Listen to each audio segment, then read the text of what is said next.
পরীক্ষার্থীদের আন্দোলনের মুখে এইচএসসি এবং সমমানের স্থগিত থাকা পরীক্ষা বাতিল করেছে সরকার। এ নিয়ে কয়েকদিন ধরেই আন্দোলন করছে শিক্ষার্থীরা। মঙ্গলবার সচিবালয়ের ভেতরে জড়ো হন তারা। এরপরই পরীক্ষা বাতিল করার ঘোষণা দেওয়া হয়। তবে মূল্যায়ন কিভাবে হবে তা এখনো নির্ধারণ করেনি মন্ত্রণালয়। এ নিয়ে আলোচনা করতে রাজধানীর গুলশান থেকে আমাদের সঙ্গে যোগ দিচ্ছেন গণস্বাক্ষরতা অভিযানের নির্বাহী পরিচালক রাশেদা কে চৌধুরী। রাশেদা কে চৌধুরী, আপনাকে স্বাগত জানাচ্ছি আমাদের এই সংবাদে। জানতে চাই যে এইচএসসির স্থগিত পরীক্ষা বাতিল করায় কি ধরনের সংকট হতে পারে বলে আপনি মনে করছেন, বা বাতিল করা উচিত হয়েছে কিনা? জি, এক সেকেন্ড, একটু আমার শুনতে পাচ্ছেন? জি, আপনাকে শুনতে পাচ্ছি আমরা। আচ্ছা, দেখতে পাচ্ছেন তো না? জি জি। আমার এখানে ঝামেলা করছিল, সেজন্যই বলছি। আচ্ছা, একটা হচ্ছে যে আমি সমন্বয়কদের ধন্যবাদ জানাবো। তারা কিন্তু অত্যন্ত গুরুত্বপূর্ণ যে দুটি কথা বলেছেন, যেটা নিয়ে আমরা শিক্ষা নিয়ে কাজ করি। আজকে অভিভাবকদের অনেকে আমাকে ফোন করে বলেছেন যে তারা উদ্বিগ্ন, তারা বুঝতে পারছেন না কি হচ্ছে, আর এটা তাদের শিক্ষার্থীদের ভবিষ্যৎটা কি হবে। এরকমই মিশ্র প্রতিক্রিয়া দেখেছি। তারা বলেছেন যে 15 লাখ শিক্ষার্থীর কথা বিবেচনা করা হলো না, মাত্র কয়েকজন। কিন্তু এখানে তো আমার বলবো যে আমাদের মন্ত্রণালয় নিরুপায় হয়ে পড়েছিল। তারা যেইভাবে সমন্বয়ক যেটা বলেছেন, যেভাবে করা হয়েছে অবরুদ্ধ করে, সেটা মোটেই একটি স্বাস্থ্যকর লক্ষণ, মোটেই নয়। কিন্তু তারপরেও যদি তাদের ব্যাপারে যৌক্তিক কথাটা বলি, যে যৌক্তিকতার কথা তারা বলছেন, এটা হচ্ছে যে তারা একটা কিন্তু ফর্মুলা দিয়েছিলেন সরকার তাদেরকে। প্রথম তো 50 নম্বরে পরীক্ষা, দ্বিতীয় হলো যে এটাকে সমন্বয় করা হবে।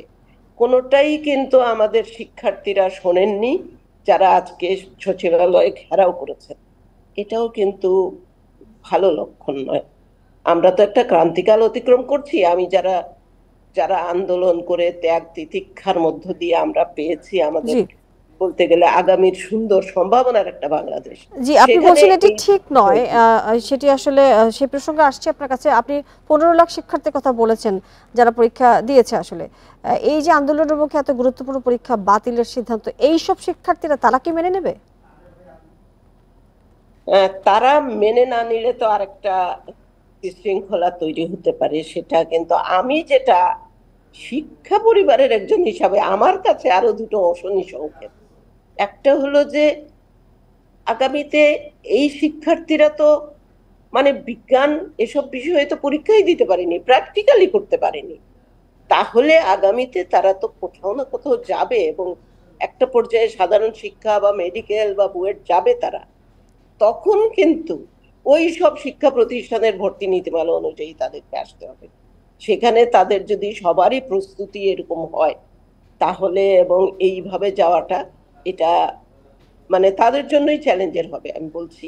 দ্বিতীয় যেটা, এটা কিন্তু ওই যে একটা বলা হচ্ছে না যে অটোপাস, এই যে অটোপাসের সিলটা যে তাদের লাগবে, এটা আগামীতে কিন্তু শ্রমবাজারে গিয়েও তাদের সমস্যা হবে, যে এরা তো অটোপাস দিয়ে এসছে। এই বিষয়গুলো চিন্তা করে তাদের এই দাবিগুলা উঠানো উচিত ছিল, যৌক্তিক মনে হচ্ছে না। জি, জানতে চাই যে বৈষম্য বিরোধী ছাত্র আন্দোলনের নেতারা বলছেন যে পরীক্ষা বাতিলে বাধ্য করা হয়েছে, সেটা আপনিও বলেন। এবং আরেকদিক থেকে আমরা দেখেছি আরেকজন বৈষম্য বিরোধী আন্দোলনের নেতা সার্জিস আলম, তিনি আবার এটার যৌক্তিকতা নিয়ে প্রশ্ন তুলেছেন, ঠিক হয়নি এরকম বলেছেন তিনি।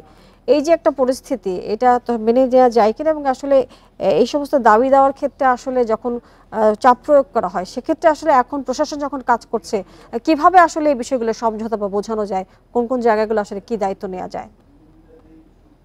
প্রথম হচ্ছে যে আসলে আমি মনে করি যারা আমাদেরকে আগামী স্বপ্ন দেখিয়েছেন, এই যে বৃহত্তর যে ছাত্র আন্দোলন, তাদের যে সমন্বয়করা আছে, তাদেরই কিন্তু এখন এটা বিষয়টি বিবেচনায় নিয়ে বিষয়টি সরকারের, ধরতেই পারি যে সরকারের হাত থেকে এটা বেরিয়ে গেছে। কিভাবে মূল্যায়ন করবেন তাদের প্রস্তাবন অনুযায়ী, সেটা একটা বড় দায়িত্ব সরকারের। কিন্তু আমি মনে করি এটা আমাদের সমন্বয়করা যেরকম ভাবে সুন্দরভাবে আমাদেরকে আগামীর স্বপ্ন দেখিয়েছিলেন, এইখানেও আগামীর জায়গাটাতে তাদেরকেই একটু দায়িত্ব নিয়ে এই সব শিক্ষার্থীদেরকে একটু শান্ত হয়ে চিন্তা ভাবনা করার, এবং তাদের অভিভাবকদের কথা চিন্তা করে বিশেষ করে এবং অভিভাবকরা এই যে দেখেন, এই যে 12 গ্রেড পর্যন্ত তাদের যে বিনিয়োগটা করেছে, পরিবার করেছে, রাষ্ট্র করেছে, সেটার যদি ফলাফল আগামীতে না পাই আমরা, তাহলে সেটাও কিন্তু দুঃখজনক হবে। এবং এখানেই প্রশ্নটা থাকছে, দাবিটা থাকবে সমন্বয়কদের কাছে, যে আপনারাও যেহেতু এত সব মানে জি, বিশাল চ্যালেঞ্জ মোকাবেলা করেছেন, এখনো এই চ্যালেঞ্জ মোকাবেলা করতে জি, আপনারাই এগিয়ে আসবেন, অন্তর্বর্তীকালীন সরকারকে সহায়তা করবেন, নিশ্চয়ই। এটাই। রাশেদা চৌধুরী, আপনাকে অনেক ধন্যবাদ আমাদের সাথে যুক্ত হয়ে বিষয়ে কথা বলবার জন্য।